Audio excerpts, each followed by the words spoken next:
इस वक्त जो लोग जुड़े हैं उसमें वरिष्ठ पत्रकार सीनियर एंकर अभिज्ञान प्रकाश हमारे साथ हैं, मुंबई लोक जनसत्ता के पूर्व संपादक प्रदीप सिंह जी वरिष्ठ पत्रकार वो मेरे साथ हैं, अभय दुबे कांग्रेस पार्टी के प्रवक्ता वो हमारे साथ हैं, हमारे साथ यशवंत देशमुख लगातार बने हुए हैं इस चर्चा में, भारतीय जनता पार्टी की वरिष्ठ नेता रूपा गांगुली जी हमारे साथ जुड़ी हुई हैं और साथ में हमारे साथ अभय दुबे जो CSDS के सदस्य हैं वो भी, यानी इस डिबेट में दो अभय हैं मेरे साथ, इनफैक्ट दो अभय दुबे हैं मेरे साथ। ये बेहद दिलचस्प होगा, जब आपके नाम पुकारूंगा तो बोलना पड़ेगा कि कांग्रेस वाले अभय और बगैर कांग्रेस वाले अभय। खैर, चर्चा को आगे बढ़ाऊंगा, आपके साथ बातचीत करेंगे, दोनों खास मेहमान मेरे साथ हैं, कोशिश करूंगा कि कंफ्यूजन ना हो मेरे सवाल पूछने के दौरान। लेकिन इससे पहले क्या है अगले सवाल, वो जानने के लिए आपको अपनी सहयोगी शोभना के पास लिए चलता हूं, जो अब डेटा सेंटर में मौजूद हैं तमाम नए सवाल जवाब के साथ। शोभना। बिल्कुल सुमित, उन सवालों को भी हम उठाएंगे, लेकिन जो सबसे ज़्यादा ज़रूरी है वो ये कि पिछले 1 घंटे के सर्वे में जो हमने सवाल उठाए उसमें बड़ी तस्वीर निकलकर क्या सामने आ रही है। मोदी 2 का जो दूसरा साल है, जो मूड हमने देश का जानने की कोशिश की है इन सवालों के ज़रिए, वो बड़ी बातें इस समय समझना बेहद ज़रूरी है। पिछले 1 घंटे के तमाम सवालों में जो बड़ी बातें निकलकर सामने आ रही हैं, वो सबसे बड़ी बात, क्या कोरोना काल, संकट काल में मोदी सरकार से लोगों की नाराजगी है। तो पहली जो बड़ी बात निकल के आई, बेरोजगारी, महंगाई के मुकाबले कोरोना जो है वो लोगों के लिए सबसे बड़ी परेशानी। कोरोना से फायदे से ना निपटने से जनता नाराज, कायदे से ना निपटने से जनता नाराज। शहरी लोग वैक्सीन के इंतजाम को ठीक मान रहे हैं, लेकिन ग्रामीण लोग कहते हैं कि नहीं, वैक्सीन का इंतजाम ठीक नहीं किया मोदी सरकार ने। वैक्सीन विदेश भेजे जाने से लोग नाराज नहीं है, जो कि विपक्ष का सबसे बड़ा मुद्दा है। राहुल गांधी हमलावर है जिस मुद्दे को लेकर, उससे लोग नाराज नहीं। पिछले साल लॉकडाउन के फैसले को जनता ने बिल्कुल सही माना था और इस बार जो मोदी सरकार ने राज्यों को ये जिम्मेदारी दी लॉकडाउन लगाने की, उसको भी जो लोग हैं वो सही मान रहे हैं। यानी इस साल संपूर्ण लॉकडाउन जो है उसको, उस फैसले के साथ सरकार के कोरोना संकट संभालने में मोदी को राहुल गांधी से बेहतर मान रहे हैं लोग। राहुल गांधी लगातार हमलावर हैं, लहर 2 के लिए मोदी को जिम्मेदार ठहरा रहे हैं। राज्य सरकार की तुलना में केंद्र से ज्यादा नाराजगी भी हमारे इस सर्वे में निकलकर सामने आ रहा है। तो अब सवालों की बारी, अगले सवाल का रुख करते हैं और अगला जो बड़ा सवाल है वो ये कि दूसरी लहर में प्रधानमंत्री मोदी का प्रचार सही। हाँ कहने वाले शहरी फीसदी 34 और ग्रामीण जो लोग हैं वो 29%, लेकिन ना कहने वाले जो हैं वो 58% और 61%, जो नहीं कुछ कह रहे हैं वो 8% और 10%। यानी अगर हम मायने और इसकी बड़ी तस्वीर को समझने की कोशिश करें तो शहरी और ग्रामीण दोनों ही नागरिकों को यह प्रचार पसंद नहीं आया। जनता की नाराजगी मोदी सरकार से कि जो आपने चुनाव प्रचार किया वही शायद दूसरी लहर के लिए जिम्मेदार। अगले सवाल की बारी है, जो अगला महत्वपूर्ण सवाल, कोविड-2 में राज्य पंचायत चुनाव टालने थे।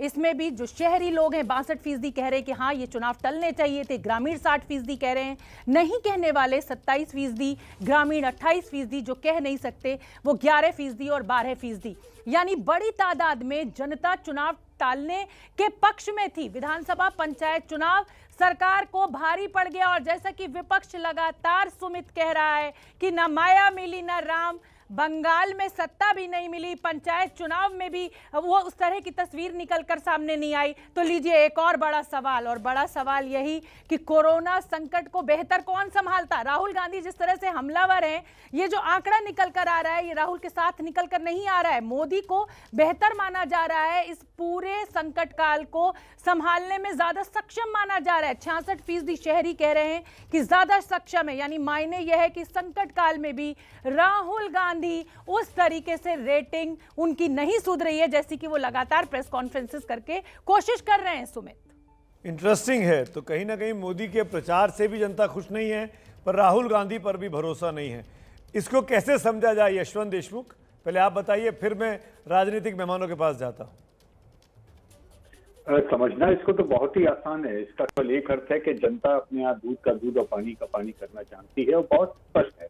मुझे नहीं लगता कि इस सर्वे से ज्यादा क्लैरिटी के साथ से जनता अपनी बात कह सकती थी। दूसरे राउंड के प्रचार में, मतलब दूसरा जब कोरोना की महामारी बढ़ रही थी और 6 तारीख को जब बचे हुए राज्यों के चुनाव समाप्त हो गए, उसके बाद वाला 10 दिन का फेज था सुमित, उसमें प्रधानमंत्री और गृह मंत्री के जो चुनावी दौरे थे उससे जनता बहुत ज्यादा नाराज है।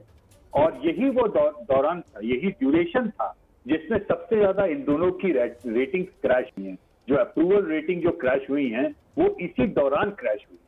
उससे ये चीज बड़ी क्लियर दिखती है मुझे एक एनालिस्ट के नाते कि जनता की नाराजगी शायद इस बात पे उतनी नहीं थी कि ऑक्सीजन नहीं मिला, वैक्सीन नहीं मिली। मतलब आप कोशिश कर रहे हैं किसी चीज के लिए, इस चीज के लिए आपको पूरे मार्क्स जनता देने के लिए तैयार है। और ये बात हम सभी जानते हैं मोदी सरकार के साथ में, प्रधानमंत्री मोदी की व्यक्तिगत इमेज में भी, कि उनके जितने भी निर्णय हुए सही जनता के जैसे भी लगे, लेकिन जनता ने उनकी इंटेंट पे कभी भी क्वेश्चन मार्क नहीं लगाया। जब उन्होंने डिमोनिटाइजेशन भी किया, लोग लाइन लगे रहे, लेकिन उसके बावजूद भी किसी तकलीफ के बाद भी जनता ने ये बोला कि जरूर प्रधानमंत्री मोदी ने कुछ सोच के किया, उन्होंने कुछ ट्राई किया। लेकिन ये इस बार मामला जब वो एक प्रधानमंत्री या गृह मंत्री की हैसियत से न होकर के केवल भाजपा के नेताओं की हैसियत से जब वो प्रचार करते रहे, तो बाकी नेताओं के प्रचार करने जनता, कई लोग पूछते हैं कि प्रचार तो राहुल गांधी ने भी किया, प्रचार तो ममता बनर्जी ने भी किया, उनसे क्यों नहीं नाराजगी है? तो उनसे नाराजगी शायद इसलिए नहीं है सुमित, क्योंकि उनसे उस तरीके की उम्मीदें नहीं है जिस तरीके की उम्मीदें उन्हें प्रधानमंत्री के साथ में है। उनके ऊपर वो ट्रस्टवर्दीनेस नहीं है जितना ट्रस्टवर्दीनेस प्रधानमंत्री के साथ में रहा है, इसलिए वो चुनावी प्रचार बहुत भारी पड़ा है। मैं रूपा जी से जानना चाहूँगा, क्योंकि पश्चिम बंगाल से आती भी हैं, चुनाव प्रचार में लगातार वहाँ बीजेपी के लिए काम भी कर रही थी। रूपा गांगुली जी, क्या क्योंकि अब ये सर्वे सामने है, जनता की राय है, करीब 12-13 हज़ार लोगों से इस पर बात की गई है, मैं ये पूछना चाहूँगा कि जो सेकेंड वेव के टाइम पे जब लास्ट 4 फेजेस का प्रचार चल रहा था बंगाल में, उसमें बड़े नेताओं को, प्रधानमंत्री को, गृह मंत्री को क्या प्रचार से बचना चाहिए था? ये संदेश देना चाहिए था कि कोविड का काल है, हम केवल इलेक्ट्रॉनिक रैली करेंगे, टीवी पर रैली करेंगे, पब्लिक में नहीं आएंगे, बड़ी भीड़ को अवॉइड करेंगे, तो क्या फ़ायदेमंद होता? आज आप मुड़ के ऐसा देखती हैं पीछे? देखिए, अभी जो उन्होंने कहा है इसमें कई मात्रा में सच है, लेकिन मैं ये भी कहना चाहूँगी कि पश्चिम बंगाल में ये जो कोविड को पहले दिन से ही ना सीरियसली नहीं लिया गया था। तो ऐसा नहीं है कि सिर्फ़ और सिर्फ मैं ये ज़रूर मानूंगी कि भीड़ से कोविड बढ़ने का चांस ही है, और ज़रूर उसमें कुछ ना कुछ असर पड़ा होगा। इसीलिए प्रधानमंत्री जी लास्ट कुछ रैलीज़ बंद भी कर दिए थे जी। प्रचार फटाक से नोटिस आया था कि बंद कर दिए हैं, कुछ जगह पे वो गए नहीं, सारे कैंसल्स करते रहे। लेकिन ये पहले से ही पश्चिम बंगाल में जो आंकड़े हैं वो आंकड़े सही नहीं दिया जा रहा था, और पहले से ही ये झंझट पश्चिम बंगाल में, जैसे आप कोई भी फ्लावर मार्केट बोलो, कोई भी मच्छी मार्केट बोलो, कहीं पे भी पश्चिम बंगाल में रास्ते में कोविड को लेकर सचेतन मूवमेंट नहीं रहा है। हम कुछ ही लोग कोशिश करते थे हर बात पे इसको याद दिलाने का। देखिए, मैं एक बात बताऊं, हम हमेशा अगर एक इंसान पर ढूंढते रहते कि उसको उस पर आरोप डाल दे जी, तो वो गलत है। अगर दोष हुआ है तो हम सबको हुआ है। अगर मैंने भी मास्क खोल के कहीं गई हूँ या फोटो उठाने के लिए किसी ने बोला है तो वो मेरा दोष है। अगर ममता जी भी गई है और उनके लिए भी 1000, 5000, 5 लाख का भीड़ हुआ है तो उनका भी कसूर है। कसूर हम सब जनता का भी है कि हम लोग, प्रधानमंत्री तो हर वक्त मास्क पहन के आते थे और मास्क पहन के रहते थे, सिर्फ बात करते वक्त मास्क खोल के बात करते थे। तो जिनको सीखना है, जिनको ध्यान रखना है, उनकी भी जिम्मेदारी बनती है। हम अगर एक आदमी ढूंढे, हम भूल गए हैं कि वो भी इंसान है। क्या हुआ ना, इस देश में ना एक मिल गया हम लोगों को जिन पर हर आरोप हम डाल सकते, वो सही नहीं है, वो भी इंसान है। आप ठीक बात कर रही हैं। अगर वो 4 दिन भूल गए याद दिलाना, आप ठीक बात कह रही है कि सबकी जिम्मेदारी है। ये गलती हम सबकी है। बिल्कुल, आपने बिल्कुल ठीक बात कही, और हम सबकी जिम्मेदारी है। गलती मेरी भी है। एज अ मीडिया चैनल मैं भी आप बात कह सकता हूं कि हम लोग भी गए, भीड़ भाड़ में रैलियां कवर की, हम सबकी जिम्मेदारी है। लेकिन अभय दुबे जो कांग्रेस के नेता हैं, उनसे पूछना चाहूंगा। अभय दुबे, ये सवाल बेहद दिलचस्प है। इतनी कुछ नाराजगी है। चुनाव प्रचार को लेकर प्रधानमंत्री के बाहर निकलने पर सवाल खड़े कर रहे हैं। राज्य के पंचायत चुनाव टाल दिए जाने चाहिए, इस पर जनता की एक जैसी राय दिखाई देती है, चाहे शहरी हो चाहे ग्रामीण हो। उसी तरीके से राहुल गांधी पर आज भी भरोसा नहीं है। इतने कुछ बावजूद भी लगता है कि नरेंद्र मोदी होते तो नरेंद्र मोदी ने बेहतर संभाला, राहुल गांधी से उम्मीद नहीं थी। इसको आप कैसे देखते हैं अभय जी? अमित अवस्थी जी जब प्रधानमंत्री होते हैं और उसकी अपेक्षा आप तुलनात्मक बात किसी दूसरे नेता की करेंगे तो हमेशा परिणाम इसी प्रकार के आएंगे। मगर रूपा गांगुली या अभय दुबे डिसाइसिव रोल नहीं प्ले कर रहे थे। डिसाइसिव रोल प्ले कौन कर रहा था? प्ले कर रहे थे प्रधानमंत्री। मैं बड़ी जिम्मेदारी से कहता हूं, देखिए जो अभी ताजा रिपोर्ट आई है, मैं बड़ा खुलासा करता हूं और भविष्य के भारत को आगाह होना चाहिए। अभी जो म्यूटेशन लगातार हो रहा है इस वायरस में, ये क्या है? पहले जो इसके प्रोटोमर्स थे, जब पहली बार चाइना में आया था इस स्पाइक प्रोटीन के, वो क्लोज थे सुमित जी, अब वो खुल गए हैं। ये ज्यादा डेंजरस है और बहुत तेजी से फैल रहा है। वो जो वैक्सीनेशन का हमारा कार्यक्रम है, अगर बहुत तेजी से नहीं किया तो बूस्टर डोज भी आगे जाकर असफल हो जाएगा समूचे विश्व का। इसलिए पूरे विश्व के लोग ये कोशिश कर रहे हैं कि जल्द से जल्द वैक्सीनेशन हो, जो आज राहुल गांधी ने कहा। मैं 10 सेकंड में आपको बताता हूं। फिर 4 देशों का, यूके ने मई 2020 में एस्ट्राजेनिका और दूसरी कंपनियों से अनुबंध कर लिया वैक्सीन का, यूएस ने जुलाई 2020 में, यूरोपीय यूनियन ने अगस्त 2020 में, ब्राजील ने अगस्त 2020 में, जापान ने जुलाई 2020। इंडिया ने किया है जनवरी 2021 में, और वो भी सिर्फ 11 मिलियन डोजेस का किया था कोविशील्ड से और 5 मिलियन डोजेस का किया था कोवैक्सीन से, जो बिल्कुल पर्याप्त नहीं था। ये बार बार कहना कि साहब ये बात अभय दुबे, कांग्रेस के प्रवक्ता, एबीपी न्यूज पे आके आज 28 मई को बोल रहे हैं। आप जनवरी में बोल देते। नहीं, अभय दुबे देखिए, मैं लगातार कवर कर रहा हूं। अगर मई में यूके ने ऑर्डर कर दिया था तो राहुल गांधी ने, अभय दुबे ने, उनकी पार्टी ने ये बात पिछले साल मई जून में क्यों नहीं उठाई कि अनुबंध करिए, विदेश से लेके आइए? एक रिकॉर्ड दिखा दीजिए जहां बोला हो आपने, प्लीज बताइए ना। एक और खुलासा करता हूं। नहीं, खुलासा मत करिए, सवाल का जवाब दीजिए। आज जवाब ही दे रहा हूं, इसी खुलासे में जवाब है। सब्जेक्ट एक्सपर्ट ग्रुप मोदी सरकार के अधीन है। आप जानते हैं फरवरी 24 को इन्होंने स्पुतनिक को मना कर दिया। स्पुतनिक को कहा कि जो आपका ब्रिजिंग ट्रायल का डेटा हिंदुस्तान का दीजिए। उसने कहा कि जो कोवैक्सीन को और कोविशील्ड को अनुमति दी है, अब कोविशील्ड का जो ट्रायल है सुमित जी, वो हिंदुस्तान में नहीं हुआ, वो ब्राजील और यूके में हुआ, और लैंसेट के पब्लिकेशन के आधार पर उसको अनुमति दी। इन्होंने फाइजर को रिफ्यूज कर दिया। फाइजर ने तो विड्रॉ कर ली एप्लीकेशन। अगर उस समय ये नहीं करते तो आपके पास वैक्सीन हो। आखिरी बात कह रहा हूं मैं। नहीं, अभय भाई, ये मैं बीजेपी से पूछूंगा। रूपा जी बैठी हुई है कि स्पुतनिक को, एस्ट्राजेनिका को परमिशन देने में देरी क्यों कर दी? आप मुझे बताइए, जो आप सवाल खड़े कर रहे हैं सरकार के इंटेंट के ऊपर, आपने क्या किया विपक्षी पार्टी होने के नाते? क्या अगर मई में यूके ने ऑर्डर दे दिया था एस्ट्राजेनिका को, तो जून में, जुलाई में, अगस्त में, सितंबर में, अक्टूबर में, नवंबर में, दिसंबर में, जनवरी में, कब राहुल गांधी जी या अभय दुबे जी ने प्रेस कॉन्फ्रेंस की? बताइए। राहुल गांधी जी क्या हमको भी ऑर्डर देने चाहिए? हम पीछे छूट गए हैं। सुनिए ना, राहुल गांधी जी की पहली प्रेस कॉन्फ्रेंस थी, उसमें उन्होंने कहा कि आप प्रधानमंत्री जी सिर्फ इकोनॉमी को कंटेन कर रहे हैं इस स्ट्रेटेजी से, आप वायरस को कंटेन नहीं कर रहे हैं। वैक्सीन का ऑर्डर देने को लेकर कब आपने प्रेस कॉन्फ्रेंस की? कंटेनमेंट की बात नहीं हो रही है। राहुल गांधी ने फरवरी 2020 में ट्वीट किया था, मैं खुद बोल रहा हूं, मैं खुद ही कह देता हूं, मैं फैक्ट पर बात करता हूं। अभय जी, होमवर्क करके बैठा हूं, ऐसा नहीं है। एक प्रेस कॉन्फ्रेंस वैक्सीन को लाने को लेकर कांग्रेस पार्टी ने नहीं की, जो आज आप कह रहे हैं 28 मई 2021 को। हमको अवस्थी थी, 24 फरवरी को इन्होंने रिफ्यूज किया। हम उम्मीद कर रहे हैं, और स्पुतनिक को जिसका एफिकेसी रशिया ने 91, विश्व की सबसे ज्यादा एफिकेसी, क्यों नहीं कहा आप जानते हैं? तब आपने क्यों नहीं कहा? आईसीएमआर, अरे आईसीएमआर के या सब्जेक्ट एक्सपर्ट ग्रुप के साइंटिस्ट नहीं है राहुल गांधी। सांप बीतने के बाद लकीर पीट रहे हैं हम लोग कि ये कर लेते तो ये हो जाता, वो कर लेते तो ये हो जाता। और मेहमान भी है, उनको शामिल कर लेते इस चर्चा में, आपकी इजाजत से। अभय भाई, एक और अभय दुबे हैं, प्रदीप जी हैं, अभिज्ञान हैं, विवेक गुप्ता जी जुड़ गए मेरे साथ। विवेक गुप्ता जी टीएमसी के नेता हैं। विवेक जी, मैं आपसे पहले रिएक्शन लेना चाहूँगा। आपने सुना जो रूपा गांगुली ने कहा, पर मेरा सवाल बहुत सीधा सा है। प्रचार तो ममता दीदी भी कर रही थी, वो तो व्हील चेयर पर बैठ के कर रही थी, उनके आसपास 4 आदमी होते थे व्हीलचेयर को धक्का लेने के लिए, वहाँ पर हज़ारों की भीड़ भी होती थी। तो कोविड तो फैलाया है, हम सब जिम्मेदार हैं। रूपा गांगुली ने जिम्मेदारी मानी, विवेक गुप्ता जिम्मेदारी मान रहे हैं?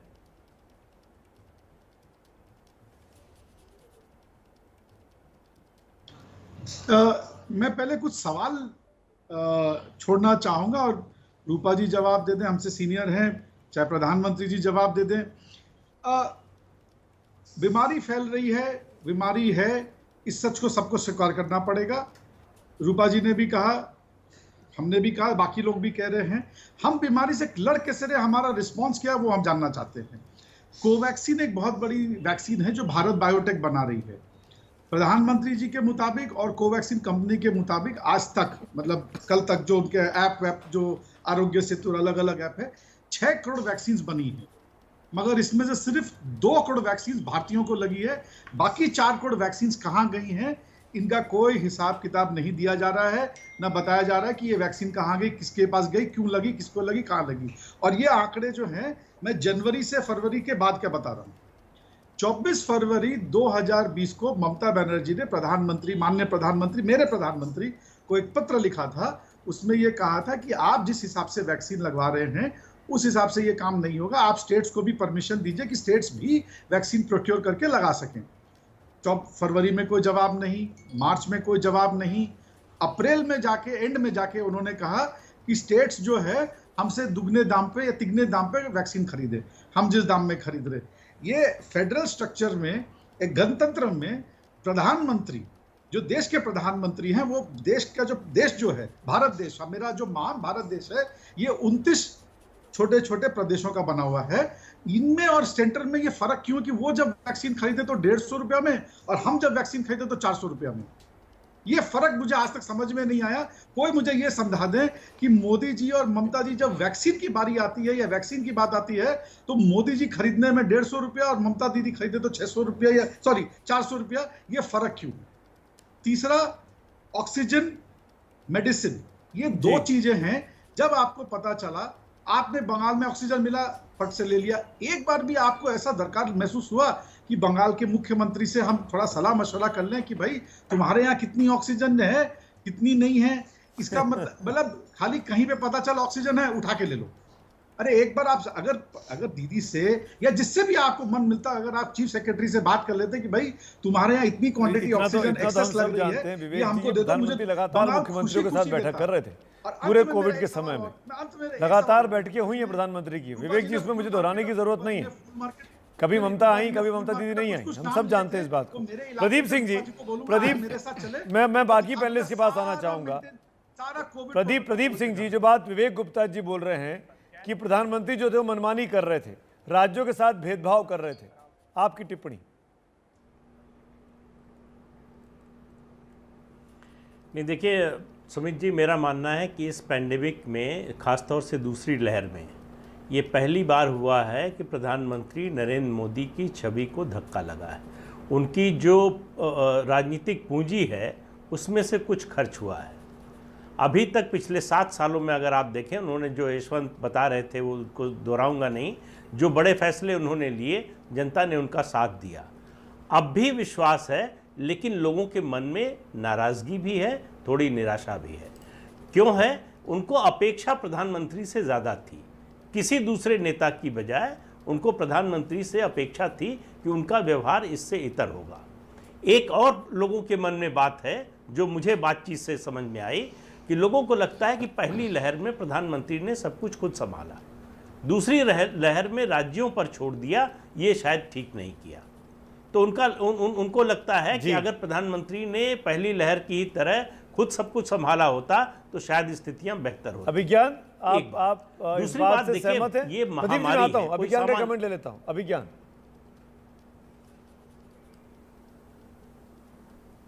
जी सुमित, मैं सॉरी, जो बात प्रदीप जी कह रहे हैं कि प्रधानमंत्री ने पहली लहर में खुद सब कुछ संभाला और दूसरी लहर में राज्यों पे छोड़ दिया, इससे आप सहमत हैं? जनता में इसलिए नाराजगी है, निराशा है? नहीं, ये बात तो सही है प्रदीप जी की कि जनता में नाराजगी और निराशा है, और ये पॉइंट भी वैलिड है कि सबसे पहले आप किसकी तरफ देखेंगे इस स्थिति में? वो खुद प्राइम मिनिस्टर नरेंद्र मोदी हैं, तो इस पॉइंट पर तो कोई बहस हो ही नहीं सकती कि सबसे पहले आप देश के प्रधानमंत्री की तरफ देखेंगे। लेकिन मैं ये नहीं मानता कि पहली फेज में जो है वो प्राइम मिनिस्टर ने खुद हैंडल किया, ये परसेप्शन गया, और दूसरे में उन्होंने राज्यों पर छोड़ दिया, ये परसेप्शन गया। बल्कि मैं ये मानता हूँ जो ज़्यादा मेरे लिए चिंता का विषय है कि दूसरी लहर में ये परसेप्शन सुमित ज़रूर चला गया कि कितना एक एक मुद्दे पर वन आफ्टर अनदर टकराव है केंद्र और राज्यों के बीच, जो ज़्यादा बड़ा चिंता का विषय है। क्योंकि अभी हम ये कोरोना की दूसरी लहर से बाहर नहीं आए हैं और किसी भी राज्य के कैपिटल और दिल्ली के बीच मैं अभी भी इस बात को सुमित मानता हूं कि कहीं बेहतर कोऑर्डिनेशन की ज़रूरत होगी। अभी तो हम वैक्सीन की किल्लत और वैक्सीन ड्राइव आगे कैसे जाएगी इन सवालों से जूझ रहे हैं। बड़ी बात कह रहे हैं, बेहतर कोऑर्डिनेशन की ज़रूरत होगी और शायद इसीलिए कहीं ना कहीं देश मात खाता हुआ या पिछड़ता हुआ दिखाई दे रहा है कि वैक्सीन कम और राजनीति ज़्यादा हो रही है।